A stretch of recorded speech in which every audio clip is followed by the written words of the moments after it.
Hello from Topeka. I'm Marley Carpenter, your KSCPA lobbyist. With only 2 weeks before turnaround, where bills must pass their House of Origin to stay alive, the pace has picked up significantly, and the pace this week as well as next week will be very, very furious. The Kansas Committee on Government Efficiency, the COGE Committee, recently announced the launch of their government efficiency portal for the Kansas legislative website. The link to the portal can be found in my report. The purpose of this is to receive ideas directly from citizens on how government can operate more effectively and efficiently. January revenues came in excess of estimates. Last Monday, the revenues showed that the state collected about $943 million in taxes, which is $25 million or 2.7% above estimates. Individual income taxes were about $500 million, 5.3% above estimates, and corporate income taxes fell 21.5% below estimates, while compensating use tax exceeded projections by 10.9%.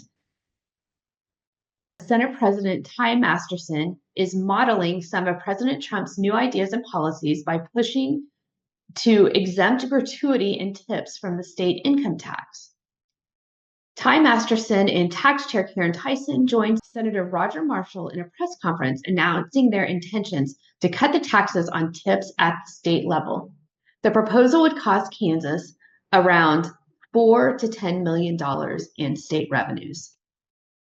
The Senate passed Constitutional Amendment SCR 1603 on a vote of 28 to 11 last week. If adopted by a 2/3 majority in each chamber and approved by voters in November, the constitutional amendment would make changes to limit the growth of the taxable value of any real property to 3% or lower for each year. House leadership has said that they won't take up the measure, but they have a plan of their own. The House is looking at a 6-year rolling average for property taxes to smooth out the highs and lows. The bill has not yet been introduced. House Bill 2318 is the Kansas Chamber's income tax trigger bill, which will reduce the income tax rate based on the amount of revenues coming in. They will introduce a companion bill on the Senate side. In addition, the single factor apportionment bill has been introduced, but the bill is yet not in bill form. We expect that bill this week.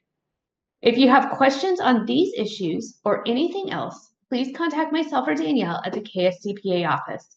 Thanks so much, and we'll talk to you next week.